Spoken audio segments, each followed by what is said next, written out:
ونعوذ بالله من شرور أنفسنا ومن سيئات أعمالنا من يهد الله فهو المهتد ومن يضلل فلا هادي له وأشهد أن لا إله إلا الله وحده لا شريك له وأشهد أن محمدا عبده ورسوله يا أيها الذين آمنوا اتقوا الله حق تقاته ولا تموتن إلا وأنتم مسلمون يا أيها الناس اتقوا ربكم الذي خلقكم من نفس واحدة وخلق منها زوجها وبث منهما رجالا كثيرا ونساء واتقوا الله الذي تساءلون به والأرحام إن الله كان عليكم رقيبا يا أيها الذين آمنوا اتقوا الله وقولوا قولا سديدا يصلح لكم أعمالكم ويغفر لكم ذنوبكم ومن يطع الله ورسوله فقد فاز فوزا عظيما أما بعد فإن أصدق الحديث كتاب الله وخير الهدي هدي محمد صلى الله عليه وآله وسلم شر الأمور محدثاتها وكل محدثة بدعة وكل بدعة ضلالة أخوتي في العقيدة إلهي سبحانه وتعالى sida sanhayna waafajiyo waxaan isku dayi doonaa inaanu xoogaa in sha allahu tacaala kooban ka nidhaahno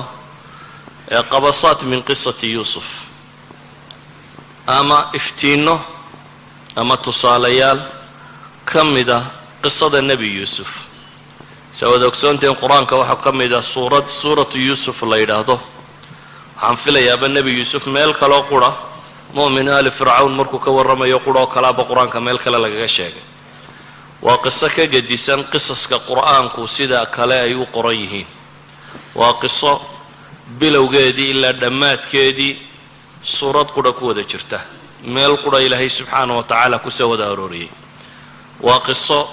ku bilaabanta riyo kuna dhammaata riyada fasirkeedii waa qiso wax badan laga faa'idi karo weliba wadcigan aynu nool lahay iyo casrigan dambe la joogo waa qiso runtii fawaa'id aad u tiro badan laga fahmi karo walidalik ayaa bacd ala'imma imaam ibn اlqayim fi kitaabihi daa waxuu ku tilmaamayaa suuratu yuusuf alfa faa'ida baa ku jira buu leeyay haddii ilaahay fursadii siiyana buu yidhi kun faa'iide ayaan ka qori doonaa laakiin maynan arag waxuu ka qoray akthar maa qiil waxaan aragnay طulaab alcilmi almucaasiriin in ka mid ah oo 100 faa'iide ka tirinaya moxamed saalix almunajid oo 100 faa'iide ka tirinaya qisada tani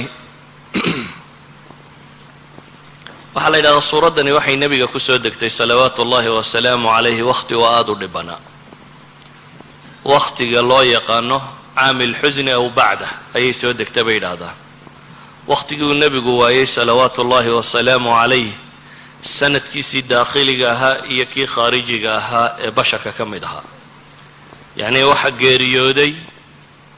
adeerkii abi taalib oo tolliimo ugu hiilinayay oo aan agtiisa loo soo maraynin waxaa isla sanadkaa geeriyooday haweenaydii wax walba la qaybsatay nebiga salawaatu ullaahi wasalaamu calayh ee uu nebigu intuu noolaaba xasuusteeda u hayay ilaa iyo ay caayishi iyadoo geeriyootoo maqan ay caaisha ka qiiroonaysay ama ka hinaasaysay siduu nebigu u hadal hayo salawaatu ullahi wasalaamu calayh khadiija bintu khuwaylad ridwaan ullahi calayha oo ka mid ah kuwuu nebigu yidhi dumarka dhowr baa dhammaystirmay ay ka mid ahayd khadiiji wakhti aada ugu adag oo nebigu salawaatu ullaahi wasalaamu calayhi cid waliba soo diiday oo uu daa'if tegay oo ka soo noqday oo dhib oo dhan la kulmay ayay soo degtay baa la ydhahaa qisada tani iyadoo ilaahay subxaanahu wa tacaala uu nebiga u tilmaamayo in ambiye isaga ka horaysay oo rusushii ilaahay soo diray ka mid ahayd imtixaanaadka lala wadaago waa suurad runtii suwar badan oo imtixaana ka sheekaynaysa waxay ka sheekaynaysaa nebi la itixaamay oo kalgacalkii aabihii lagu itixaamay waxay ka warramaysaa imtixaan kale isagoo ku dhacay oo walaaladii kayd u degeen oo god ku rideen waxay ka warramaysaa iyadoo haweenay isku dayday inay kufsato waxay ka warramaysaa iyadoo la xidhay oo xabsi galay oo jeel uu ku jiro waxay ka warramaysaa imtixaan tiro badan leh iyadoo madaxnimo lagu itixaamay oo ummadda madax u noqday waxay ka warramaysaa runtii fitan tiro badan oo marka ilaahay subxaana wa tacaala shiddo keenaba haddana faraj ilaahay uu furayo subxaana wa tacaala inna maca alcusri yusraa ay ku gebagaboobayso isagoo fitankaasi oo dhan ilaahay subxaana wa tacaala uu ka badbaadiyey idan qisada tani waa qiso runtii meelo badan oo laysdul taaga leh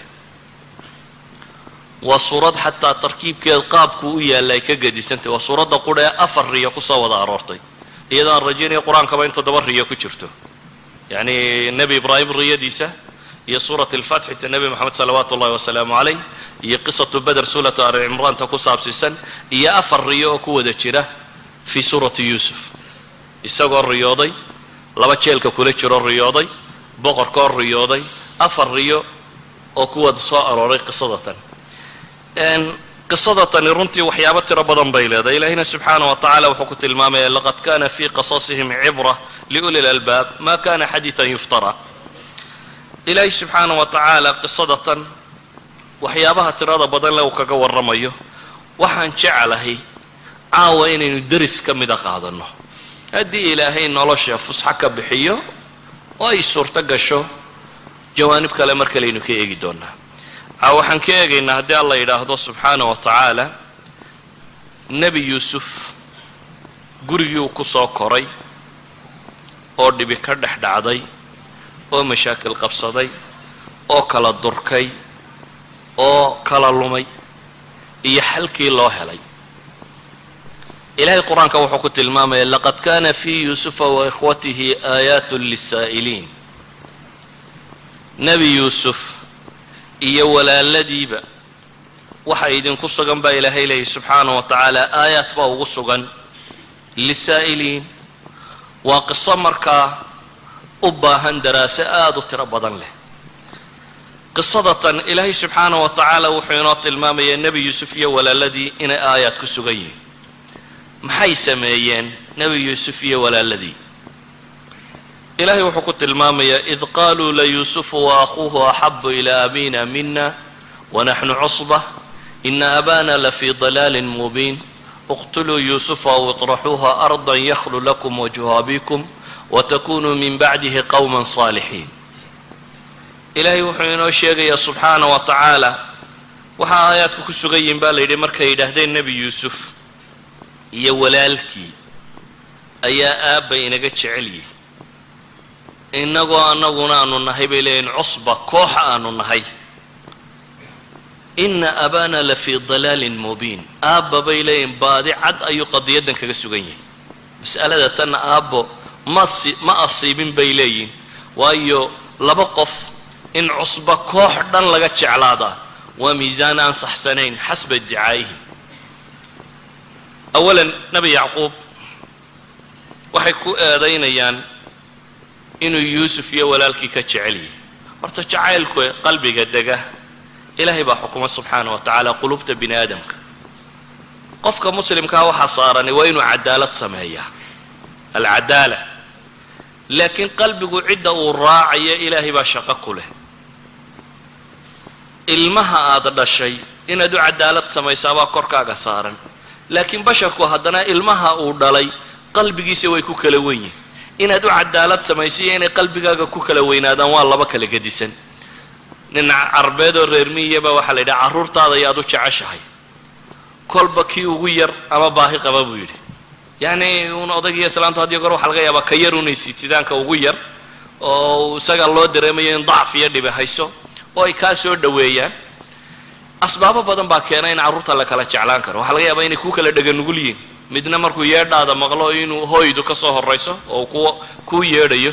midna waxaa laga yaabaa adigoo la hadlayaba inaanu dheg kuu raaricin idan inaad u cadaalad samaysaa waa shay kalgacalku laakiin waa masale kale walidalik baa nebi moxamed salawaatu ullahi wasalaamu calayh haweenkiisa wuu cadaalad samaynayay laakiin wuu kala jeclaa haddana dadka ayaad u jeceshay baa la yidhi caaisha buu nebigu yidhi salawaatu ullahi wasalaamu calayh ma qarsaninba dadka ayaad ugu jeceshay markii la yidhi caaisha ayuu yidhi dabeetana su-aal kaley ku celiyeen wuxuu yidhi aabaheed idan kuwa ugu jeclaa wuu sheegay laakiin haddana wuu cadaalad samaynayay markay cadaalad timaado oo isagoo buka ayuu wuxuu lahaa caawa xaggaan ahay isagoo xanuunsanayaa la siday nebiga xataa mabiidka inuu guri u hoydo wuxuu tijaabinayey isagoo buko oo la sido oo xanuunsanaya in garbaha la galo habeenba meel seexdo oo yidhaahda inaana caawa xaggaan ahay uu yidhaahdo la yidhahdo guri heblaayaad ku beegantay markii dambe ay haweenkiisii u naxariisteen oo ay dareemeen nebigu salawaatu ullahi wasalaamu calayh maadaama oo caaisho jeclaa inuu ku bukaankiisa lagu baxnaaniyo guriga caasho la dhigo oo halkaasi lagu baxnaaniyo yani waxaan uga jeedaa jacaylka qalbiga ah waxyaabo badan baa keena qofku inuu cid jeclaado amaa waajibka qofka saarani waa inuu cadaalad sameeyo yacquub may ahayn waadna kala jeceshaba in lagu eedeeyo xataa hadday jirto mar hadduu cadaalad samaynayo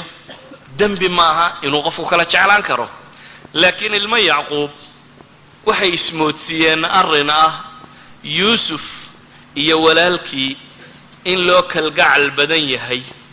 oo yacquub u kalgacal badan yahay arrintaana waxay ku tilmaameen yacquub inuu baadinimo kaga sugan yahay waase iyagu sheegteen waxa uu qur-aanku markan inoo tilmaamaya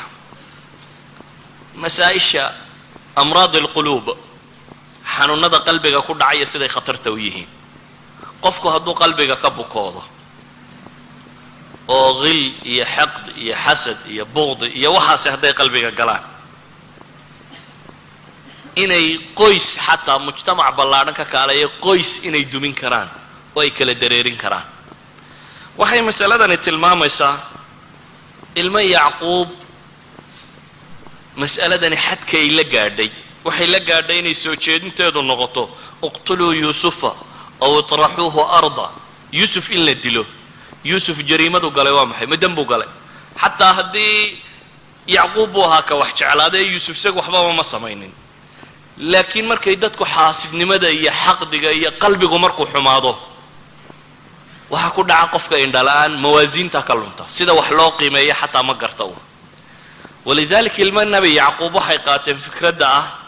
in la dilaba yuusufkaa yar ee walaalkooda ee aan waxba geysanin in la dilo go-aanka ah bay qaateen waxay culammadu yidhaahdaan qofku hadday cadhadu ku biirta bay yidhaahdaan xiqdi bay isu rogtaa xiqdigu hadduu sii biiro bay yidhaahdeen xasdi buu isu rogaa idan waxay yidhahdaan culammadu waa maraatib isdaba taalla alcadaawa waalbaqdaa min alghadab bay ka soo bilaabantaa bay yidhahdaan dabeetana xiqdi bay tagtaa kadibna xaasidnimay tagtaa xaasidnimaduna waa qofka inaad balaayo un la jeclaato adigo aan adigu waxba ka helaynin qolada tani ilmo nebi yacquub waxay qaateen go-aanka ah walaalkood inay dilaan ama se fogeeyaan waxay kaloo qaateen aw iطraxuuha ardan yakhlu lakum wajhu abikum watakunuu min bacdihi qawman saalixiin bal aayadda u fiirso waxay leeyihiin aan ka takhallusno kan yar oo dillo ama fogayno oo lumino dabeetana shayطaanku waa cajiib insaanka markuu jariimada gelayo wuu u fudaydiyaa jariimadan laba sababood buu ku fudaydiyey kow marka hore wuxuu ku fudaydiyey natiijada ka ratibmaysa inay wanaagun tahay oo ah marka kan yar iyo walaalkiiba laga takhalluso waxa soo baxaya bay yidhahdeen yuusuf haddaynu ka takhallusno waxa ka soo baxaya waxa weeyaan bay leeyihiin alamri alwaaqic inuu yacquub u hogaansanaado oo haddaynu innagayna jeclaado waa wasiilo jacaylka yacquub lagu raadinayo dilku dil baa waxaa lagu raadinayaa maxay jacaylka nebi yacquub alamri alwaaqic bay leeyihin odagu waa isaga hoggaansami doonaa markaynu ka takhallusno yuusuf cid kale ma taale de inagunba alabnaa'i alwaxiidiin lilab aabbaha yacni carruurta qudhow haystaa waa innaga marka dee aabba carruurtiisa kama maarme wayna jeclaan doonaa marka waxay leeyihin yakhlu lakum wajhu abikum aabba wejigiisa keli inoo noqonayo aynu ku keliyaysanaynaa shayطaanku markuu wax sawirayo ilmo nebi yacquub badiihiyaad waxyaabo fudud fudud oo aad u tiro badan buu ilowsiiyey wuxuu ilowsiiyey ma is odhanin war armaa jariimadiinuba muuqataa haddii aa fashishaan oo jariimadaba la ogaado yacquub miyuu jeclaan lahayaa markaa markay inankiisii dilaan ismay weydiinin aabbahood maxaa ku dhici doona jacayl badaayaar muu indhabeelaa oo mushkilad kale qabsataa ismay weydiinin mu'aamarada ama jariimada sida loo fulinayaa armay fuliba weyda oo sidaad ugu tala gashay u socon weyda ismay weydiinin yacni wixii khayaaraad jiray oo dhan ixtimaalaad jiray oo dhan shaytaan wuxuu ka tusiyey mid quroo ah ismay weydiinin armuu ninkani dhimanba waayo oo idinku soo noqda isagoo madaxa iyo waxaa la kulantaan waxaasoo dhan tirada kumay darin waxay ku xisaabtameenuun hadday jac iyo jac kaga siiyaan in kan yarina tegayo odayguna uu jeclaan doono arrinkuna uu hagaagi doono weliba waxay intaa ku dareen dee toobaduna ma foga bay yidhahdeen isaga markaynu ka takhallusno markaan baynu xajka tegaynaa soo weysaysanaynaa waa masala fudud watakunuu min bacdihi qawman saalixiin baa la leeyahay waxaa la sii bilaangaraynayaa marka isaga laga takhalluso kadib in la toobad keeni doono waa toobaduna dee tajubu maa qablahaayo inay fiicnaan doonaan saasaa balaan lagu dhigta mas'aladani waxa ay ku tusinaysaa marka insaanku marka uu dariiqa qaldan maro jaraa'imta sida uu u sawiraa ee uula fududahay waxa ay rabaan inay dilaan waa walaalkood xanuun qalbi unbaa ku dhacayoo colaad ah kay colaadda ku fulinayana ka takhallusayaan waa walaalkood waxay colaaddaa ku raadinayaanna waa aabbahood inay keli ku noqdaanoo uu jeclaado ayay ku raadcaynayaan dembiga xagga alle ka dhici doonana walaalkood isma weydiinayaan isaga iyo arrinkiisa laakiin dembiga xagga alle ka dhici doonana inay ka toobad keeni doonaan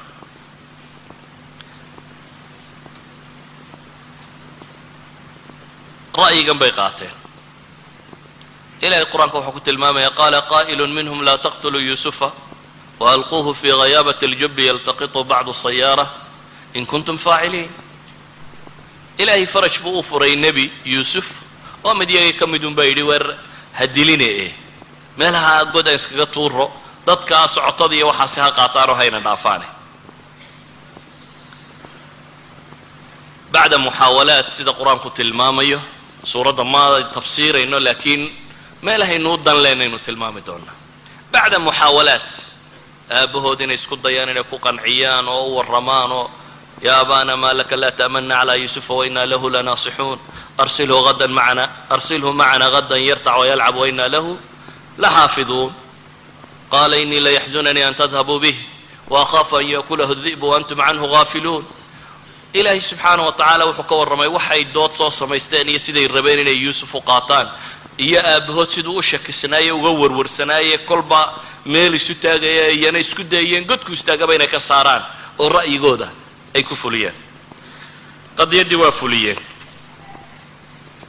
walaalkood god bay ku rideen nebi yuusuf wuxuu la kulmay mashkilad ah colaaday inay qabsato oo cid kaa foge hadday ku colaadiso waad qaadan kartaa laakiin kii kula dhashay inuu noqdo ka ku dilaya waxaad sawirtaa yuusuf oo ilmo yara oo walaaladii daclada hayaan oo meesha loo wada ay tahay in la tuuro oo dabeetana inta god lala tegay la sii wado oo aan weliba godka si caadiya loogu radayna khayaabat aljubbi saa ilaahay tilmaamayo meel madow oo wax qariso oo god ka sii mida la rabo in la sii geeyo oo arkaya walaaladiiyo intay isu kaashadeen midba dacal hayo god lagu sii ridayo haadihi suura maxay maskaxdiisa ku reebaysaa ilmaha yar ee haddana dareemaya iyagoo intay halkaa dhigeen aanu naxariisan ee kaga dhaqaaqay oo meesha kaga tegay qisada tani waxay tilmaamaysaa marka bukaanada qalbiga ah ee xaasidnimada iyo xaqdiga iyo qilliga iyo waxa la nooca ah hadday bulsho degaan oo mujtamacaadka dhexdooda ay degaan mujtamacaasi inuu noqdo mujtamac cafina mujtamac uraya oo burburaya mujtamac kala lumaya inuu noqonayo natiijadii falkan ay sameeyeen ilmo yacquub waxay noqotay in aabbahood inay keli ku noqdaan oo uu jeclaado daaye ilaahay subxaana wa tacaala uu tilmaamaya wabyadat caynaahu min alxusni fahuwa kadiim in indhuhu caddaadeen murugo iyo tiiraanyo daraaddeed inuu taagnaa inamaa ashkuu bathii wa xusnii ila allah. odaygii taasaa ku dhacday. waxay sababtay walaalkood oo yuusuf inuu god galo oo dabeetana godkii laga qaado oo kooxi kaxaysato oo dabeetana alkariim ibnulkariim ibnulkariim ibnulkariim isagoo ah nin 3 nebi ku abtirsado isagoo ah in dabeetana la addoonsaday alxor ibnulkariim isagoo ah in la addoonsaday in suuqa silaca wax lagu iibiye la geeyey washarawhu bithamanin baksin daraahima macduudatin wa kaanuu fiihi min azaahidiin. ilaahay tilmaamayo suuqa wax lagu kala gato ee iga gadyo kaa gadi maayo intaa iga dhaniyo iga sii, isagoo ina nebiyo nebi dhalo nebi dhalo nebi dhalay inuu suuqaa tegay. waxaa qur-aanku tilmaamayaa inuu addoonsigaasi ku dhacay. waxa uu tilmaamayaa inay haweenaydii hungurayso isku dayday inay kufsato. waxa uu tilmaamayaa in xabsi lagu riday. waxaasoo dhibayo uu yuusuf maray. aabbahooday jacaylka ka rabeenna waa indhabeelay. murugo iyo tiiraan iyo ciil buu la indhabeelay. waxaa ilaahay tilmaamaya inuu leeyahy inamaa ashkuu bathii wa xusnii ila allah, inuu leeyahay fasabrun jamiil wallahu lmustacaanu calaa maa tasifuun. halkaa odaygii inuu taagan yahay waxa ay tilmaami kartaa sida caa'iladana yara noqotay markii uu yuusuf wiilkoodii ka labaad rabay inuu ka qaato, siday dareemayeen aabbahood. markii hore waxay lahaayeen yakhlu lakum wajhu abiikum, laakiin kii labaad markii la qaadayay maxay lahaayeen ina lahu aban shaykhan kabiiran fakhud axadana makaana. waayo waxay dareemeen aabbahoodkii hore wixii ka qabsaday iyo wixii dhib ka gaadhay bay lahaayeen oday weyn oo dhibi gaadhaysa buu leeyahay annaga midka ay nagu bedel bay lahaayeen. waxaa dhacday inankii ugu weynaa say mufasiriintu sheegaan inuu yahay kan leh falan abraxa alarda xataa ya'dana lii abi aw yaxkuma allahu lii wahuwa khayru lxaakimiin. kii weynaana inuu dhan u lumo. waxaa dhacday qaybi caa'iladii guriga qura ku wada noolayd yuusuf good buu ku dhacay. odaygii waa indhabeelay nebiyullaahi yacquub ahaa. wiilkii labaad waa kii farsamada lagu qaaday ee isna baxay. kii weynaa isna waxaa ku dhacay inuu yidhaahdo mar haddee waxaasoo dembiya laga galay aabbo dib ugu noqon maaye dhulkaa ilaahay baan iska kacaya waa iska soconaya. isna dhan kalu u ambaday. intii soo hadhiyo odaygii miyay isku fiican yihiin? maya, waa kuwiiyana ku lahaa tallaahi tafta'u tadkuru yuusufa xataa takuuna xaradan aw takuuna min alhaalikiin. kuwii soo hadhayna waa kuwii nebi yacquub ka dul lahaa ka zuuli maysid inaad yuusufun kolba xasuusato ilaa aad ka halaagsanto ama aad ka baaba'did. reerkan maxaa ku dhacay? maxaa reerkan shataadka ka dhigay? su-aashaan idin weydiinaya markaa waxay tahy haddii mujtamac yar oo aabbiyo hooye iyo ilmo ay dhaleen iyo guri ka kooban oo weliba guri nebi uu yahay oo tarbiya nebi ku soo barbaaray, haddii marka bukaanka qalbigu uu dhaco ay sidan u kala lumayaan, markay xaasidnimada iyo colaadda iyo mushkiladdu timaado ay sidan noqonayaan, guriga weyne ama ummadda muslimka ahi ama bulshada muslimka ahi ama qowmiyadda muslimka ahi haddii xanuunkani dhex gala sida iyaduna u ekaanaysaa. yacni guri baa shataadkiisii noocaa noqday. guri ayaa shataadkiisii iyo burburkiisii noocaa noqday. waxaan u malaynayaa ummadda soomaaliyeed inaan looga warramaynin sida loo ekaado marka la jabo, marka la colaatamo. soomaaliyadoo iska joogtuunbaa qola tidhi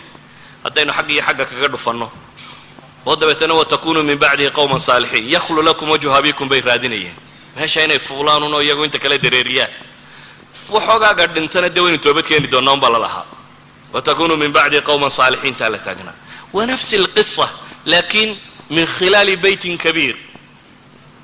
waa qiso aan ku boobno, waa ka takhallusaynaa inta tan. qoladan meesha yaro bursatay ee jeclaysatay ee dheeraadka ee jacaylkii qaadatayna aan ka dhicinno. kadibna maxaa soo baxaya? waxaa soo baxaya bay leeyihiin yakhlu lakum wajhu abiikum watakunuu min bacdihi qowman saalixiin. siday u eg tahay maanta haddii markii hore dadku ay fahmi lahaayeen, waxaan u malaynayaa inaan malaha taladaa in badan dib loogu noqon lahaa. iminka maanta cid badani waxay leeyiin talow yaa haraggeed inagaga celiyaday soomaalidu ka sheegayeen. ninkii neefka qale cidiba wax ka iibsan weyday ilaahu yaa maruun haraggeedii ku celiya buu yidhi. yacni siday u taallo haddii maanta talada dib loogu celin lahaa oo waqti dambe ay taladu joogi lahayd waxaa laga yaabi lahaa inaan dad badani dhiiradeen waxay ku dhiiradeen markaa waayo shaytaan wuxuu tusiyo keliya mas'ale ah in kooxda meesha markaa joogto inta laga maroorsado koox kale inay fuuli doonto wax badan oo sii dhaci doona inaanay jiri karin wajhul ab in la heli doono dabeetana watakunuu min bacdihi qawman saalixiintuna inay ka dambayn doonto waxaan leenahay shataadkaasi inay dunida ku firidho oo inamaa ashku qaar le ay nool yihiin oo ooyaya inamaa ashku bathi wa xusnii ila allah qaar weli le tallahi tafta'u tadkuru yuusufa xataa takuna xaradan aw takuna min alhaalikiina ay nool yihiin qaar leh lanabrax alard xataa ya'dana li abina ay nool yihiin yani mujtamacii soomaali lo odhan jiray noocaas u eegi waxaan baday oo lumay wax weli qoomamaysan oo ooyaya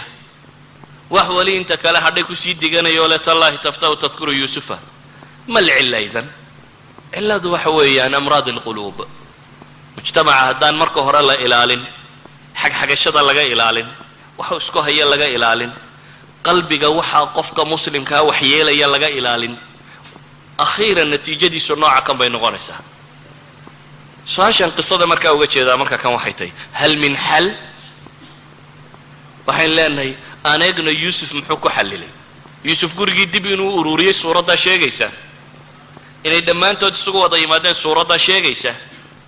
mal xal baa isweydiin leh maxaa mujtamacaadka muslimkaa maanta caalamulislaami haddaad eegto waa nafsu shay yani soomaaliya qura haddaynu iska dhaafno caalamulislaam oo dhan eegno waa nafsi shay waxaa burburiyo ku dhacay waa amraad alquluubkaasi dadka badh ku dhacay ee intii kalena kala firdhiyay ee nooca kan u galay maxaa xal ah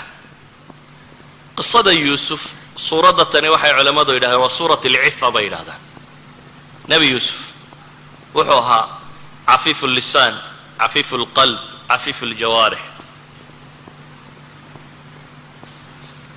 waxaan isweydiinaynaa maxaa xal ah waxa xal ah baynu leenahay alcifa dhowrsooni nebi yuusuf laba hal buu sameeyey walaaladii xaasidnimadaasay ku dhaceen xasdiguna ka la xaasidaya intaanu halaagin kuwa wa xaasidayuu sii halaagaa xasdigu markuu dhaco waa wixii ilmo nebi aadanba dee dhex galay laaqtulannaka markuu lahaa waxba umuu geysan walaalkii laakiin waa xaasiday uun laakiin kii uu dilaya iska dhaafay isagii baa ilaahay ku tilmaamaya faasbaxa min alkhaasiriin iyo faasbaxa min annaadimiin isagaa ahaa kii murugaysnaa markii dambe noqday nebi yuusuf mas'alada tan wuxuu ku cilaajiyey laba shay ama saddex shay haddaynu idhaahno labada shay mid culammadu waxay yidhaahdaan waa jurxigu nabarku inaanu sii ballaadhan oo ah nabarka in damaqa laga ilaaliyo hadday ceeb iyo dhibidh dhacdo dadku isqabto waxa koowaad ee laga ilaaliyaa waxa weeyaan inaan nabarka la sii qodqodin maxaa sii qodqoda nabarka afxumadaa qodqoda afxumada ayaa nabarka qodqoda baad ka dhex arkaysaa maalan waxay dhahdaan culammadu nebi yuusuf markii intaa la hafray beenta laga sheegay dumar ay wax u heshiiyeen xabsiga la dhigay isagoo aan waxba samaynin ee boqorkii uu riyada usoo dirtay uu riyadii u fasiray waa ka waakii la yidhi ka soo bax jeelka nebi yuusuf wuxuu damcay inaanu bixin ilaa iyo kayskii lagu xidhay laga hadla mooyaane wuxuu yidhi maa baalu niswa allatii qaطacna aydiyahunna nebi yuusuf su-aal buu weydiinaya wuxuu leeya boqorkii u tago fas'alhu maa baalu niswat waxaad boqorka weydiisaa haweenkii gacmahooda googooyey ereygaa maxaa ku jira nebi yuusuf wuxuu xaq u lahaa inuu yidhaahdo haweenkii isku dayay inay kufsadaan wuxuu xaq u lahaa inuu yidhaahdo haweenaydaadii layga taag waayey xaaskaagii layga taag waayey arrinkeedii ka warran wuxuu xaq u lahaa dumarkii hafree beenaalayaasha ahaa ka warran wax haba yaraatee dhacdada lagu tilmaansaduu tilmaamay bay yidhaahdeen habay yaraatee kama warramayna wixii isaga lagu sameeyey ama wixii loo geystay magacoodna ma sheegin bay yidhahdeen waxay culammadu yidhahdaan cammama walam yusami bay yidhahdeen wuu caam yeelay cid gaarana muu magacaabin bay yidhahdeen muxuu ilaalinayaa bay yidhaahdeen inaanu cidna tajriixinin tajriixa tirada badan leh dadkaoo la dhaleeceeyo la caayo oo la maago oo la wadaa nabarka way sii ballaadhisaa qofkoo markuu gafaba aad sii qodqoddo farta gelisay halkii uu ka gafayba aad farta sii gelisaa way sii dilaacisaa uun kala fogaanunbay sii keentaa ma keento nabarku inuu soo koobmo oo soo yaraado waxa sababa in laga daayo farafaraynta badan in dulqaad badan dadka muslimiinta ay muujiyaan walidalik muu odhanin nebi yuusuf maa baalu niswati allati raawadna haweenkii aniga i doonay ka warran iyagu weedha isku lahaayeen xataa kumuu odhan waqaala niswatu fi lmadinati imra'atu alcaziizi turaawidu fataaha xataa muraawadadii iyagu isku lahaayeen isagu ma sheegin isagu waxa qura uu sheegay waxa weeyaan haweenkii gacmaha isgoogooyey xaalkoodii ka warrama xataa bay leeyihiin boqorkii su-aasha la weydiinayay gabadhiisii meesha kuma soo darin oo ahaydna ta maxay qisaduba ka bilaabantay haweenkii gacmaha jarjaree kaluu tilmaamo waar adiga islaantaadi iyo kayskeygii ka warran muu odhan waxaaba laga yaaba laha boqorku inuu cerka u bixi lahaa hadduu intaasoo qura weydiin lahaa intaana ma weydiinin waxaad tilmaamaysa nebi yuusuf sida uu carabkiisa u ilaalinayay fii nafsi suura waxa ay tilmaamaysaa nebi yuusuf oo godkii ka baxay oo mushkiladoo dhan soo dhammaystay oo madaxa ayaa waxa u yimi walaaladii kuwii godka ku riday waa markii uu dabeetana suwaaculmelika loo dhex raaciyey alaabtii walaalkood ee laga soo saaray waxay yidhaahdeen in yasriq faqad saraqa akhun lahu min qabl iyagoo hor taagan bay hadlayaan waxay yidhahdeen hadduu waxaday kani mid ka horreeyo ay walaalahaayeenoo tuug ahaa baa jiray bay yidhahdeen maxaad yeeli lahayd adigoo boqor ah nimankii ku dilee godka kugu riday inta lagu hor keeno haddana hadday yidhaahdaan kani hadduu waxaday ku ka horreeyo tuuga baa jira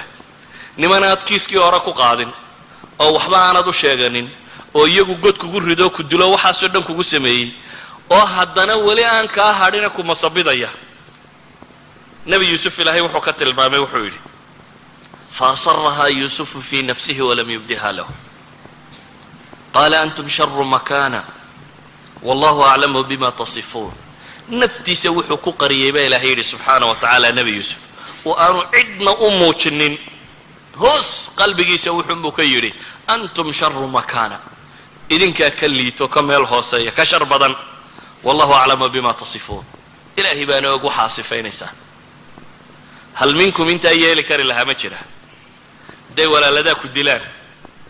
oo ay isku dayeen inay assassination kugu sameeyaan oo ay god kugu rideen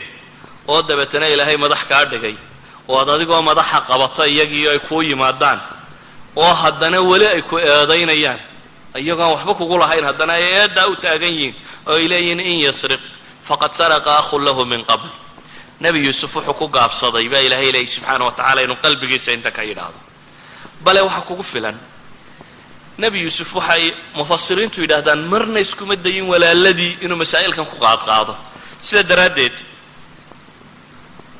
markuu ilaahay u baryayay ee ilaahay subxaana wa tacaala wuxuu gallad siiyey ilaahay uu ka warramayay wuxuu yidhi waqad axsana bii id akhrajanii min asijn wa jaءa bikum min albadw min bacdi an nazaqa ashayطaanu baynii wa bayna ikhwatii waxay yidhahdaan saddex masalo qariiba aayadda ku wada jira nebi yuusuf wuxuu leeyahay ilaahay wuxuu ii samafalay markuu jeelka iga soo saaray buu yidhi waxay culammadu yidhahdaan jeelka iyo godka iyoma xumaa jeelku waa meel dad ku nool iyo dad baa la joogay wadakhala macahu sijna fatayaan qur-aanku wiilalbaabu tilmaamay la galay jeelka markuu galay nin dhallinyaro xooggan buu ahaa oo soo koray oo da' soo gaadhay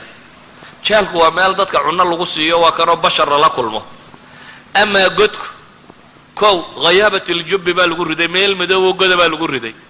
oo fog bay yidhaahdeen aan magaalada iyo meelaha kan ka oolin meel aan raashin iyo cunno iyo waxba toona oolin buu ahaa meel aan aniis iyo cid la gargaarsada iyo cidna joogin bay ahayd ilaahay markaad manooyinku kuu galay sheegayso waxaa la sheegaa dee kuwa waaweyn alla kuu galay waxay mufasiriintu yidhaahdaan wuxuu dhowrayay khaatirada walaalkii walaaladii waxay ku sameeyeen inaanu xasuusinin oo isdhaafiyo dabeetana cadowgii wixii uu ku sameeyey ajeelkii ay ku rideen buu sheegay ee ma sheegin bay yidhahdaan walaaladii halkay ku rideen waxa uu sheegay markaa nimankii colka ahayeene kale meeshay ku rideen iyaga markuu tilmaamay wuxuu yihi wajaa'a bikum min albadu iyagu xaggay ka yimaadeen markii dambe ee reerka la ururinayay waxay yimaadeen 7 sannadood ee faqriga lagu jiray ee abaartu haysatay ee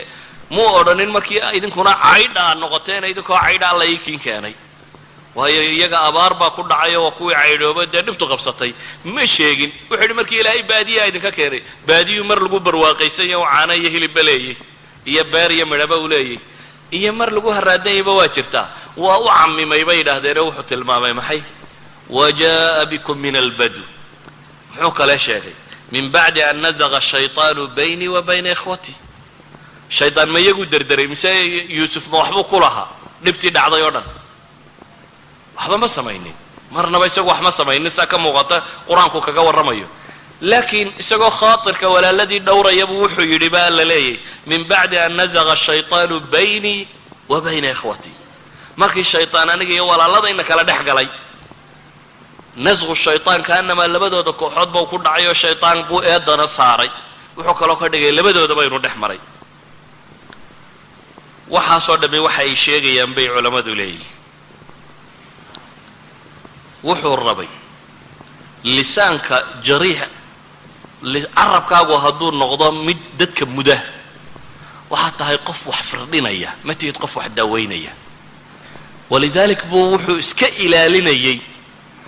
walaaladii inuu heshiisuun mar la geli doono oo ay dhici doonto inuu la heshiiyo sida daraaddeed nebi yuusuf dhaqankiisa waxaa ka tirsanaa mushkilada si uu xallilo inuu noqdo mid cafiifu lisaan ah carabkiisu mid aanu dadka xaganin inuu noqdo carabkiisu mid aanu dadka xaganin inuu noqdo dhibta iyo nabarada iyo boogaha dhaca waxa sii balaaliya gabayada iyo kaftanada iyo waa isjareexaynayna Soomaalidu sheegto jareexada de waa jareexa waa tajriix waa ismudaynaa la leeyahay waxaasi waxay sii ballaadhiyaan maxay bukaankii idan waxaan leenahay nebi yuusuf si uu reerkan u ururiya awal shay uu adeegsaday waa maxay wuxuu ahaa yuusuf cafiifu lisaan lisaanka iyo cafiifnimadiisu hal qisaan nebi maxamed salawaatu ullahi wasalaamu calayh idinka tilmaamaya xadiidkaa wada taqaaniin ee saxiixayn ku yaala ee riyaad saalixiin ku yaala macruufka ah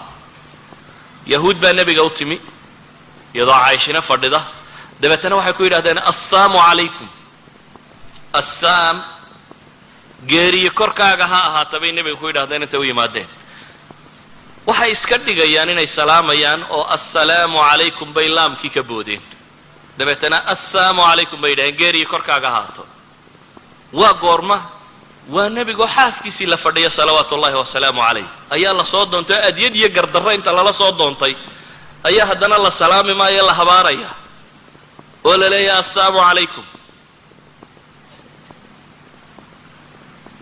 caaisha waa cadhootay waxay dareentay yuhuuddan khubudkeeda iyo xumaheeda iyo nebigii ilaahay waxa ay kula hadlayaan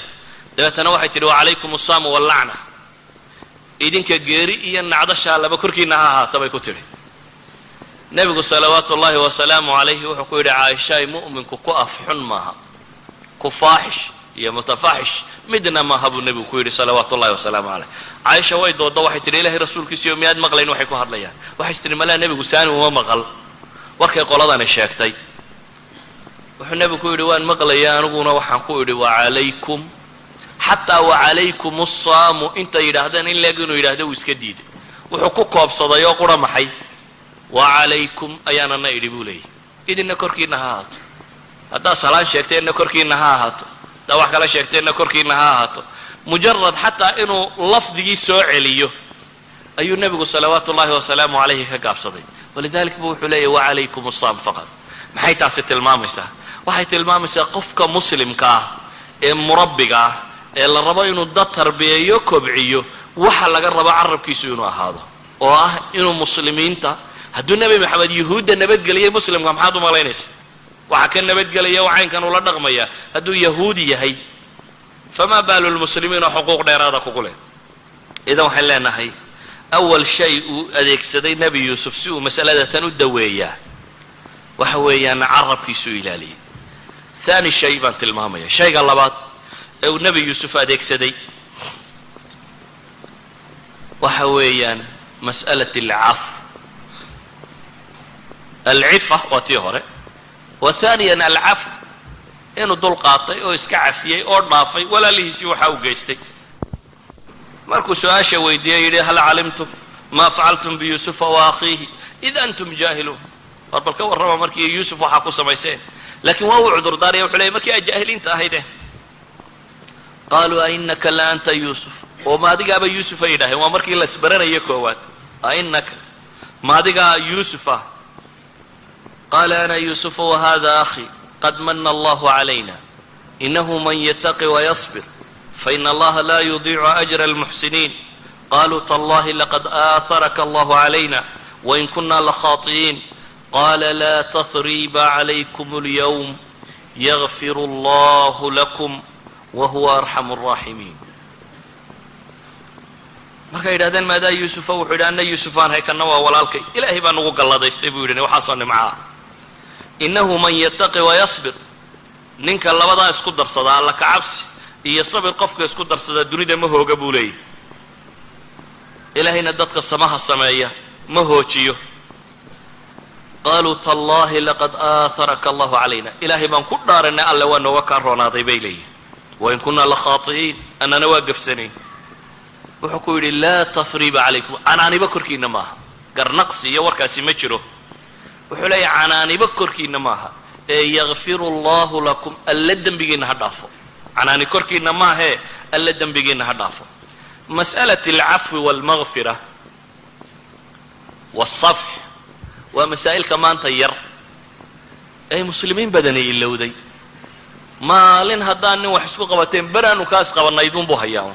xataa hadduu kayska cafiyey hadalka dayn maayo cafin maaha haddaad weli waddo unoo taagan tahay beri waxaa igu sameeyey ninkaas beriba waxaa ii galay beri haddaadun weli sheegaysa waxba maad cafinin waayo weli waxaad daba taagan tahay un maalin waxuu ku yeelay asalkuna waxay ahayd qofka muslimkii inuu wax cafiyo cafwigu waa masale muslimiintu ay wakhtigan dambe aada u ilowday ilaahay subxaana wa tacaala qur-aanka wuxuu sifaynaya jiilkii saxaabada ahaa ee salafi lumma ah ee dadkii lagu dayan karayaya ayaa ilaahay qur-aanka ku sifeeyey lilfuqaraa'i almuhaajiriina aladiina ukhrijuu min diyaarihim waamwaalihim yabtaguuna fadla min allahi waridwaana wayansuruuna allaha warasuulah ulaa'ika hum asaadiquun waxaa la sifeeyey muhaajiriintii ilaahay dartii uu soo hijrooday uu jihaatamay ilaahay subxaana wa tacaala iyo rasuulkiisa jacaylkiisa ka doortay nolosha oo dhan uu jihaatamay ilaahay subxaana wa tacaala iyo rasuulkiisa jacaylkiisa ka doortay nolosha oo dhan ulaa'ika hum saadiquun baa ilahay yidhi kuwaasi waa kuwii iimaankooda ku run sheegayay ansaarna ilaahay waa sifeeyey waladiina tabawa'u daara waliimaana min qablihim yuxibuuna man haajara ilayhim wla yجiduuna fي صdوurihim xaajaة mima uutuu وayuؤhiruuna عlى أnfusihim walow kana bihim khasaaصة وman yuuqa shuxa nafsih faulaئika hm اlmuflixuun labadii kooxood ee muslim ugu mudnaa waa labadaa kooxood waa صaxaabadii nebiga kooxda saddexaad ee labadan kooxood ka daba tagtay waa kuwe ilaahay sifo ku tilmaamay u fiirso waa sifo dadku maanta wada hilmaamsan yahy laakiin nadaci salafiya salafinimadan wada sheeganaa haddana sifadii loo sheegay kuwaa taabica oo salafku waa mas'ale dadku inta badan uu hilmaansan yahy ilaahay wuxuu leeyay wاladiina jaaءuu min bacdihim yaquluuna rabbana اغfir lana walikhwanina aladiina sabaquuna biliimaan waxa ay alle subxaanaه wa tacaala ku tilmaamay wاladiina jaaءuu min bacdihim kuwaa gadaashood kuwii yimee muslimiine dambe waxa ay leeyihin baa ilahay yidhi rabbana اغfir lana walikhwanina aladiina sabaquuna biliimaan wla tajcal fii quluubina gila liladiina aamanuu rabbana inaka ra'uufu raxiim waxay leeyihin ilaahay ow annaga iyo mu'miniintii inagu horraysaba u naxariso kuwii iimaanka nooga horreeyey annagaba u naxariso waxay kaloo leeyihin ilaahow mu'min dhammaantii qalbigayaga hilli iyo xasdi iyo xaqdi iyo waxaa ha u gelin qalbigayaga ilaahow noo saafi yeel bay leeyihin idan sifati salafiya caqiidadii saxiix ahayd iyo diintii wanaagsanayd waxa ay leedahay dhaqan suuban iyo suluuk salafiya jira oo qofku qadiyati tawxiid oo qura inuu tajriidiye maaha ee waa inay dhaqan noqotaa waa inay dhaqan iyo diin soo baxdaa dhaqan iyo diinta laga rabaa maxay tahay waxa uu ku tilmaamaya alla subxaana wa tacaala inuu yahay dadka mu'miniintii mid ay ka nabadgalaan oo aan qalbigiisa wax xiqdi iyo xaasidnimo iyo dhibtoona ugu haynin idan waa masaladu ku xalliyey mushkiladii jirtay oo dhan nebiyullaahi yuusuf salawaatu ullahi wasalaamu calayh waxaan leenahay waxa qur-aanku ina baraya waana ahlu kitaab baa ilaahay wuxuu leeyahy wadda kaiiru min ahli lkitaabi low yaruduunakum min bacdi iimaanikum kufaaran xasada min cindi anfusihim min bacdi ma tabayana lahum alxaq ilahay ahlu kitaab buu ka warramo waxaa la yidhi ahlu kitaab qayb ka mide kaiir min ahli lkitaab baa ilahay yidhi waxay jecel yihin inay diinta idinka saaraan maxay idinka saarayaan xasadan min cindi anfusihim baa ilahay yidhi xaasidnimo daraaddeed weliba baa ilaahay leeyay min bacdi ma tabayana lahum alxaq markii uu xaq u caddaaday kadib ayay haddana rabaan inay diin la'aan idin badaan markaasaa ilahay wuxuu nebiga ku yidhi facfu wasfaxuu xataa ya'tiya allahu biamrih ina allaha calaa kulli shayin qadiir haddii la leeyahay ahlu kitaab facfu wasfaxuu muslimka maxaa laga yeelaya bukaankan qalbiga gala isagaa mushkiladdii maxaa daweeya qoladan biologiga iyo cilmigan kale ka warrantaa waxay leeyihin cadhadan tirada badan le iyo xaqdiga waxa kani kaad u cadhaysanta isagu uu caafimaad qabaa adunbaa sii bukooda bay yidhaahdeen bukaanku adunbaa buku hayaa bay leeyihin adaa neerfaha u kacaya digestive systemkaagaa isbedelaya waxay yidhahdeen waa bala aan cidiba kuu ogeyn adaa dhibna laguu geystay mar labaadna adaa naftaada sii dhibaya bay leeyihin idan xataa caafimaadkaaga waxay ahayd inaad iska saafi noqotid si aad u caafimaadid ee u hagaagtid adunbaa beladani ku gubaysaaye inaad adigu shaydaanka iska naartaabay ahayd ahlu jannaha ilaahay markuu sifaynaya wuxuu ku tilmaamaya wanazacnaa ma fii suduurihim min hil tajri min taxtihim alanhaar ama wanazacnaa ma fii suduurihim min hil ikhwanan calaa sururin mutaqaabiliin sifada ahlu jannaha loo sheegay de waa mu'minka unbaa janno galay leene waxaa la tilmaamaya inay yihiin kuwo qalbigoodu maxay yahay saafi duulisa suran aan weligoodisa sii dayn haddaad aragto waa sifada ahlu naarka kulamaa dakhalat ummatun lacnat ukhtaha baa ilahay yidhi kuwa aan weligood kala fuqinin waxaa la yidhi naarta markay kooxi gashaba kooxda kalunbay nacdashaa kuwa markay kooxi kursiga koox ka kicisaba kuwa kalu nacdalaa ee ishayaa-uun waa sifada ahlu naarka lagu yaqaano idan waxa uu nebi yuusuf waxa uu adeegsaday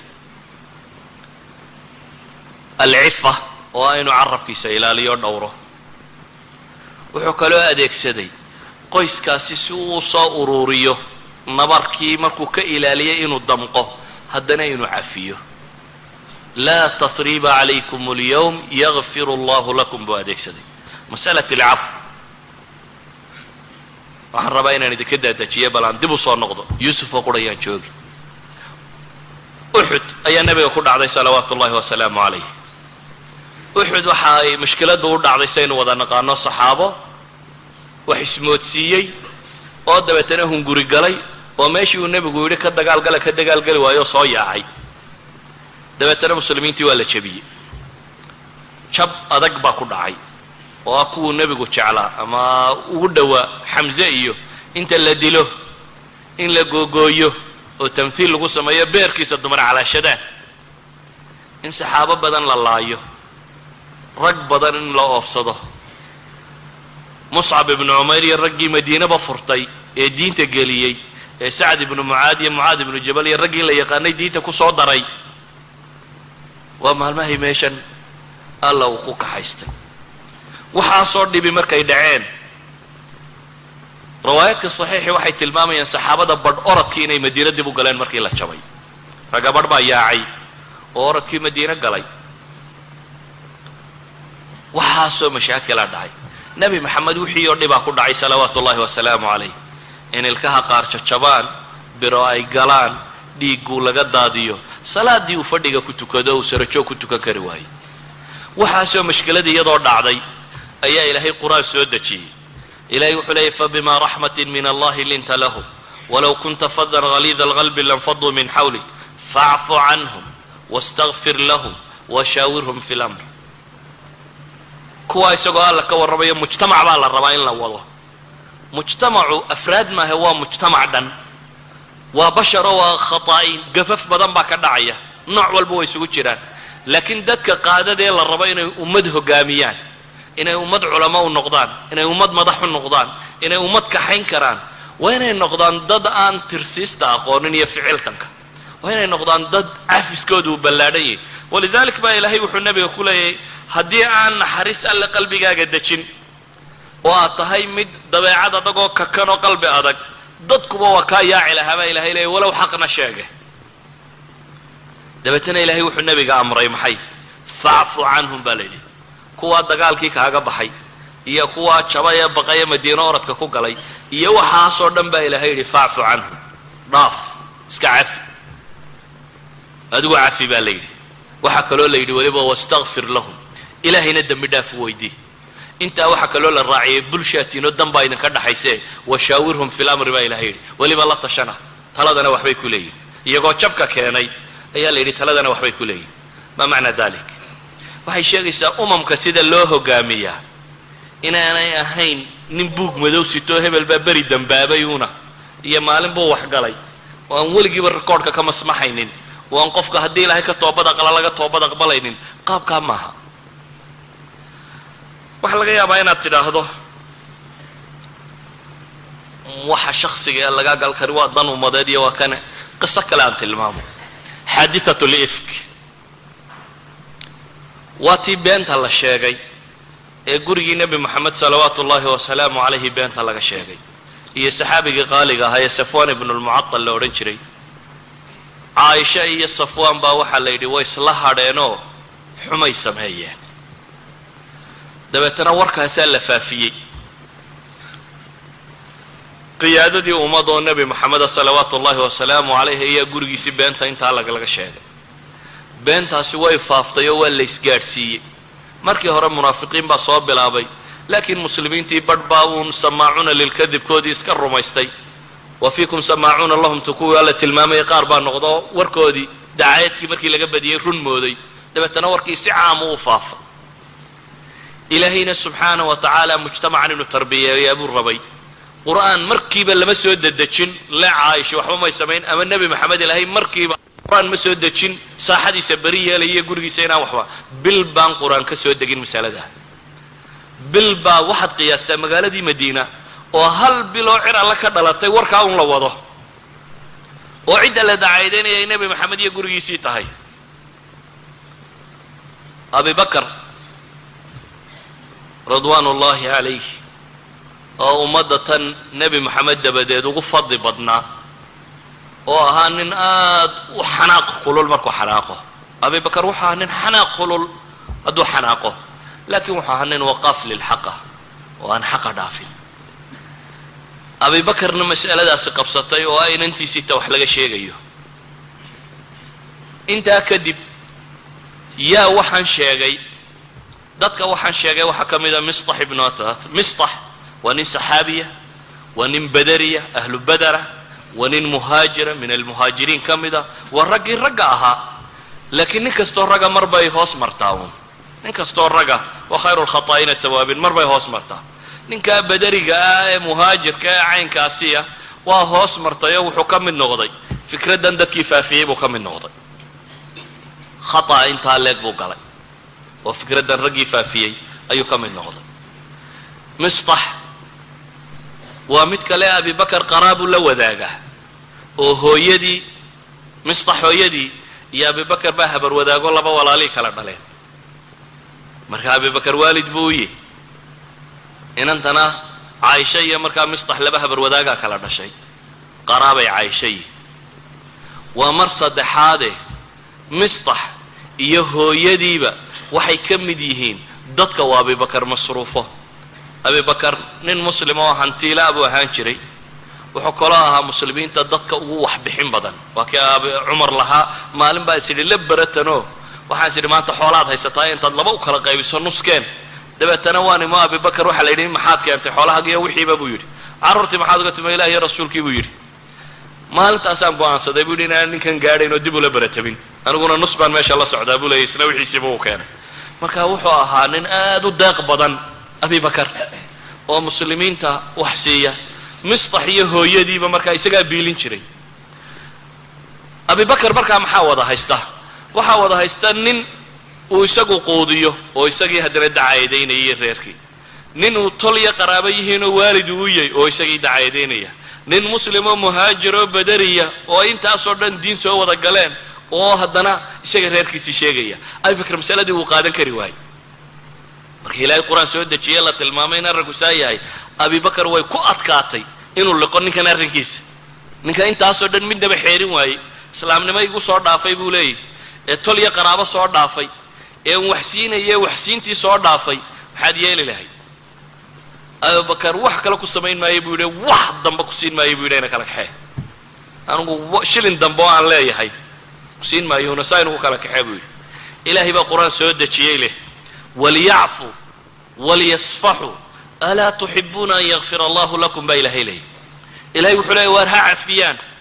oo ha ka jeestaan oo ha dhaafaan abubakar iyo cidda la mida baa la leeyay dadka cafiya oo sawti taa laygu sameeyey taa laygu sameeyey taa miyaan cafiyi karaya ilaahay baa wuxuu leeyahay alaa tuxibuuna an yakfira allahu lakum tirsa adna imisumaad ilaahay gaf ka gashaa soo ma jeclid inaad bal lagu dhaafo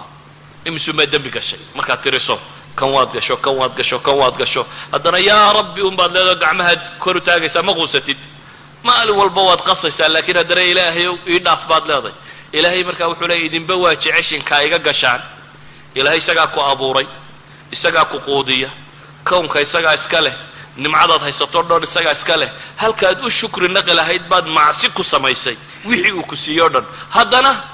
quusan mayna yaa rabbi baan leenahay oo waa baryaynaa ilahay wuxuu leeyay daan baanoo intaasoo dhan idin siiyey oo waxaasoo nimca idin siiyey ayaa rabtaan inaan kiina dhaafo idan alaa tuxibuuna an yakfira allahu lakum baa ilaahay yidhi cilladu waa tatan waliyacfuu baa la yidhi waxaas aad tirsanayso o dhan abibakarow waliyacfuu waliyasfaxuu alaa tuxibuuna an yakfira allahu lakum miyadan jeclayn baa ilaahay leeyay subxaana wa tacala in alla dembigiina dhaafo dabcan waa jecelyay abibakar markaasba wuxuu yidhi biilkiisiina hala siiyo bes khalaas waa cafiyey biilkii uu siin jiray iyo wixii oo dhanna wuu u ogolaaday yacni waxaa la rabaa haddii mujtamaca midba mid ka aargoosto fain caaqabtum facaaqibuu bimili maa cuqibtum bihi waa jirtaa walaman sabara baa ilaahay yidhi inta dambe dadku iska indhamaraa lama akriyo walaman sabara wagafara inta dambe ka muhiimsan asalku waxa weeyaan qofku xaqiisii wuu leeyay laakiin ummadi ana iga goo kuma wada noolaato hadduu qof walo ummadda ka tirsan uu yidhaha ana intayda ha lay gooyo waxba soo hadhi maaya ummad marka la rabo inay ummad noqoto jirto wayna jiraan dad qalbi weyn leh oo ummaddan hogaaminaya wax cafiyi kara dad wax cafiyi kara oo wax dhaafi kara waynay jiraan dad wixii gaadhay aakhira u xisaabtamaya waynay jiraan inta aad leedahay waa ninkii waxaa berigaa igu sameeyna dee waxba maad cafinin ila adiga wada una sheeganayeen waxay ahayd in la iscafiyo oo dadku ay dadka cafiyaan walidalik marka la rabo ummadi inay jirto nebi maxamed maxaa lagu sameeyey salawaatu ullahi wasalaamu calayh waa la dilay waa la maagay waa la dhacay waa la boobay wax walba waa lagu sameeyey reer maka muxuu sameeyey waa u yimi culamaai taarikh say sheegayaan abu cubayda siduu sheegayo fatxu maka markuu ka warramayo wuxuu akhriyay buu yidhi weedhay ahayd nebigu laa tatriba calaykum alyawm yakfir allahu lakum waa in kasta uu mursal yahay laakiin sanad xasanu ku soo arooray oo mursala antum tulaqaaguma asixin bay culamaa alxadiid yidhahaa laakiin waaqic alamri wuxuu sheegaya inuu dadkii cafiyey dhowr qof buu yidhi haddaad ka heshaan sitaar ilkacba xataa iyagoo ku duuduuban dila dhowrkii xataa afar meelahaas bay ahaayeen qaar kuwa caynkaa yidhi oo la wadaa loo keenay dabeetana wuxuu yidhi mar haddaa i keentay inta iska cafiya sii daaya kuwa caynkaa nebigu ku lahaa ayaa cuhmaan mid keenay cikrama bnu abi jahl baa la keenay waa iska dhaafay kuwa lahaa xataa iyagoo kacbada daaheeda haysta haddaa aragtaan dila markii loo keenay waa sii daayay nebigu salawaatu ullahi wasalaamu calayh saa awgeed baa xadiidkii bukhaari waa kii tilmaamayey man taqama linafsihi abada nebi moxamed weligiiba wax isaga la yeelay inaanu aargudanin walidalik ba xadiidkii saxiixa ah waa kii sheegayay maxay iyadoo najd laga soo noqdo oo ciidamo muslimiin ay soo laabteen ayaa meel la yimi dabeetana goor kulaylaa dhirtuunbaa lagu kala faafay qofba geed buu iska hoos fadhiistay oo iska hoos seexday nebigu salawaatu ullaahi wasalaamu calayh geed buu hoos jiifsaday isagoo geedkii iska hoos jiifa seeftiisiina wuxuu sudhay laan sare dabeetana nin reer baadiye ah baa yimi markuu yimina wuxuu soo nebigoo jiifa buu seeftiisii la soo degay galku kala baxay nebigu salawaatu ullaahi wasalaamu calayh indhaa wuxuu kala qaaday uun nin seeftiisii haystoo la dul taagan oo le man yamnacnii minka yaa iga kaarabaya leh dabeetana nebigu wuxuu ku yidhi allah ilaahay baa iga kaa celinaya waa ku celiye wuxuu yidhi man yamnacnii minka war yaa iga kaarabaya wuxuu yidhi allah 3 jeer buu ku celiyey nebigu salawaatu ullaahi wasalaamu calayhi intiiba wuxuu yidhi allah si ay ka noqotayba ninkii waa kurbaday unoo seeftii baa ka dhacday dabeetana nebiguna wuu qaatay dabeetana wuxuu yidhi man yamnacnii minka anna yaa iga kaarabi kun khayru aakhidin buu ku yidhi ku seef qaata ka u fiican noqo waa barye isagoo nebiguna seeftii haysta kiina uu meesha fadhiyay saxaabadii u yimaadeen oo dhawaq iyo waxyaro maqlay markay u yimaadeen buu nebigu u sheegay uu yidhi ninka kani caynkaa iyo caynkaas baa dhacdo saa iyo saas buu igu sameeyey dabeetana markaan idhi aniga ilaahay baa kaa celinaya ilaahay seeftii buu ka riday markaan isla dul taagayna wuxuu yidhi waa iska cafiyey nebigu salawaatu ullahi wasalaamu caleyh waxba ma ciqaabin ninkaa isku dayay inuu assaasinayd gareeyo ee dile ee cidlada ka helay ee seeftiisii qaatay rabay inuu madax ka jaro nebigu marku ka xoog batay uu iska sii daayay oraska tag buu ku yidhi idan masalat alcaf wuxuu nebigu rabay salawaatu ullahi wasalaamu calayh inuu ummad dhiso walidalik baa ilaahay wuxuu inoo tilmaamaya waalkaadimiina alghayda waalcaafiina can innaasi wallahu yuxibu almuxsiniin ilahay mu'miniinta markii la sifeynaya waxaa la yidhi marka hore waa kaadimiina alghayd waxay yidhahdaan culammadu waa 3 shay oo kala dambeeya kuwa cadhadooda qarsan kara kadmu lghayd inaad cadhadaada qarsato macnaheedu waxa weeyaan ma rabtid inaad dee kartid oo aad markaaba argoosatid cadhadaada haddaad xejin karto oo qarin kartid caqli aduu kugu dambeeyey waxay yidhaahdaan culammadu istiqraaq laxd alxaa qofku hadduu instantaneous noqdo bay dhahaan laxdada secondiska uu markaa joogo hadday maskaxdiisu ka jawaabayso wax dambeba ay arki kari weydo go-aan ma gaadhi karo saa daraaddeed nebigu waa kii tilmaamayey maxaa u taqaan ninka xoogga badan xadiiskii saxiixa maxay yidhahdeen markaa ninkaan dhinaciisa dhulka la dhigin bay ku yidhahdeen nebigu wuxuu ku yidhi ka xoogga badani waxa weeyaan maxay ninka naftiisa hanan kara markuu cadhoodo buu nebigu yidhi ninka markuu cadhoodo naftiisa hanan kara kaas baa nin xoog badana balaayaba waxay dhacdaa un dee nin cadhoodo isxejin kari waaye waxa aad dadka maqlayso sheekhuun baa lagu odhan doonaa hee markaad tidhahdo islaantii baan 3 ku furay anoo cadhaysan dee markaad cadhaysantay waxba lama furo yani markaad cadhaysantay go-aanba lama gaadhan nin raga haddaad tay weliga adigoo cadhaysan go-aan ha gaadhin wuxuu doonaba ha noqdo go-aanba ha qaadan no judgment at all haddaad nin raga tahay adoo cadhaysan go-aan ha gaadhin wuxuu doonaya ha ahaado waxaad isku daydaa inaad go-aamadaada qaadato adigoo miyirka qaba adigoo aan waalayn cadhadu waa nooc min aljunuun adigoo miyir qaba inaad go-aamadaada qaadatid xataa haweenay haddaad rabto inaad furto iska tag adoo miyir qaba fur oon cadhaysanayn oo bala qabin go-aankaaga qaado walidalik ilaahay wuxuu leeyahay alkaadimiina alghayd kuwa cadhadooda xejin kara ee qarsan kara waalcaafiina can innaas baa la yidhi kadmi lghayd masale kaloo ka dambaysaa jirta oo istab ka sarreeya oo ah inaad dadkaba iska cafidid oo aad dhaaftid taa masale kasii sarraysaa jirta bay yidhaahdeen oo ilahay wuxuu yidhi wallahu yuxibu almuxsiniin inaad samafarsho inaad ixsaan samayso ixsaan samayntu waa maxay waxay yidhaahdaan ciqaab la geysto qof haddaad rabto inaad banishment ku samayso inaad qof ciqaabto qof dhib kuu geystay oo og inuu godob uu kaa hayo haddaad adigu weliba wax siiso abaal kale u gasho waxay yidhahdeen waa cuquubo bini aadam lagu ciqaabota ugu adag ilahay qur-aanka muxuu ku tilmaamay idfac bilatii hiya axsan faida aladii baynaka wa baynahu cadaawa kaannahu waliyun xamiim kii xumaa kugu sameeyey maxaa la yidhi maxaad ku samaysaa sama u samee baa la yidhi oo natiijadu markaa maxay soo baxaysaa ninkii shalay dhibta kuu geystay ee maanta filayey inaad adna goosatid oo aad goosan kartid haddaad weliba adigu hadiyad siiso dee ninkaasi waa hadduu inuu damiiruun qalbigiisa ku jiro waa xishoonayaa dib dhinacaaga usoo eegi maayo maalin dambe inuu dhankaaga soo eegaa inuu ku istaago markuu ku arko mooyaane inuu dhankaaga soo eega mar dambe lagama yaabo saa daraaddeed baa ilaahay yidhi kaasi wuxuu noqon doonaa maxay kaannahu waliyun xamiim baa ilahay yidhi mid qaraabo oo ku dhow oo xamiim ah kaas buu noqon doonaa baa la leeyahy subxaana wa tacaala idan waxaan leenahay nebi yuusuf wuxuu adeegsaday laba masalo gurigii wuu isu keenay reerkii dib bay u dhismeen riyadiisii uu ku riyooday ilaahay waa u xaqiijiyey isagoo madaxa ayaa la keenay hooyiya aabbaba iyo wiilashii ay walaalahaayeen oo dhan dabeetana reer banu israa'iil guulaha loo tilmaamo waa halkay ka soo bilaabeen qoyskan baa reer banu israa'iil ka bilaabmeen waxay bilaabmeen iyagoo mucaziziina oo mukaramiina inay soo degaan masar qoyskan isagoo tabaqadii sare ee faraacinada ee waddanka xukumaysay isagoo ay martigeliyeen oo soo dhoweeyeen oo mucazis oo dad sharfana ayay soo degeen reer banu israa'iil taariikhdooda qur-aanku uu ka warramayo waa nasrigii koowaad ee usoo hoyda laakiin nasriga kani wuxuu keenay gurigan inuu yuusuf ururin karo ilaahayna sida mufasiriinta qaarkood ay ku fasirayaan alasbaat wa abnaa'i yacquub mufasiriinta qaar waxay qabaan 11 kalena in ilaahay markii dambe nebiye ka dhigay reerkiiba inuu nebi isugu wada baxay yacquub iyo yuusuf iyo walaaladii iyo wuxuu dhamiba inay ambiye noqdeen balaayadii hore waxay dhacday bay dhahdeen qabla nubuwa cidda qabta inay abnaa'i yacquub ambiye ahaayeen dhammaantood waxaan leenahay haddii la rabo marka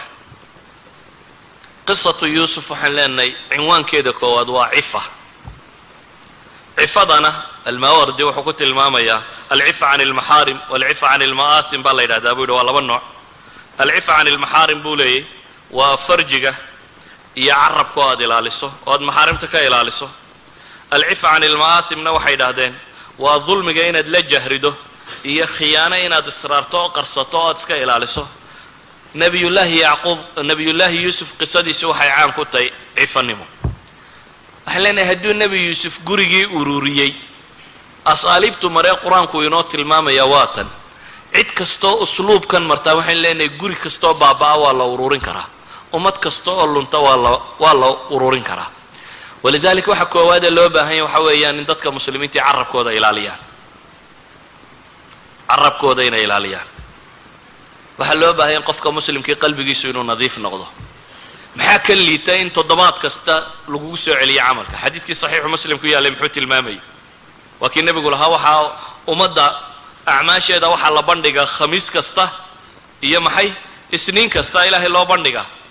dabeetana qof kastoo aan ilaahay u shariig yeelayn ilaahay dembigiisa wuu soo dhaafaa laakiin labadii ishaystee dhexdooda shaxnaagu uu yaallay waxa uu xadiidka nebigu tilmaamayaa in la yidhaahdo kuwa andiruu haadayni xataa yastalixa andiruu haadayni xataa yastalixa andiruu haadayni xataa yastalixa in ilaahay yidhahdo labadaa iyaga iga celiya arrinkooda inta ay ka soo heshiinayaan war xataa acmaashaadu marfuuc noqon mayso ilaahay baa le labadaasi way kala fuqi waayeene celiya inta ay ka soo heshiinayaan waa acmaashii saalixee kale aad samaysay ayaa la leeyahay andiruu haadayni xataa yastalixa idan waxaan leenahay ummadatan ururinteedu wuxuu ku ururmaysaa in qofka muslimka uu cafiif noqdo carabkiisu dhowrsanaado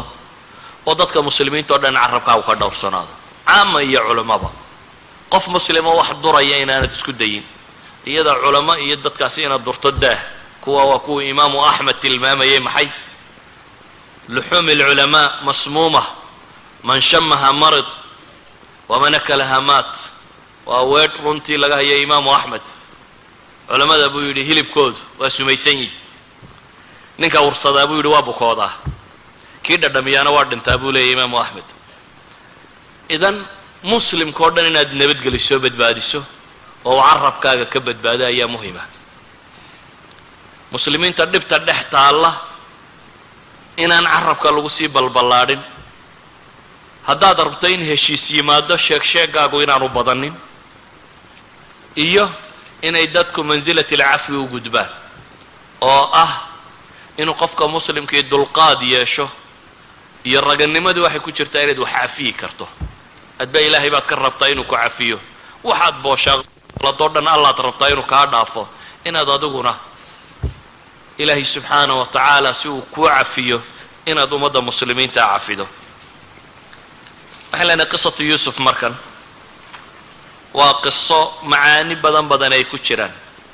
laakiin caawa waxaan ku soo koobayaa qabasa ka mida qabasaadkaasi oo ah haddii ilaahay wakhti kale ina siiyo waa laga yaabaa inaynu jawaanib kale qisada ka eegno laakiin waxaan ku soo koobaynaa caawa guri burburay oo wixii burburiyay amraad alquluub ay ahaayeen oo dabeetana kala lumay oo in lunta in la adoonsado in iska tagta in indhabeesha iyo in xuma wali sii wada u qaybsamay shataat noqday oo dunida ku faafay dabeetana dib loo soo ururiyey waxa soo ururiyeyna uu yahay asaaliibtii uu adeegsaday bacd allahi subxaanahu wa tacaala nabiyullaahi yuusuf intaas baan kusoo koobaynaa wallahu aclamu billahi tawfiiq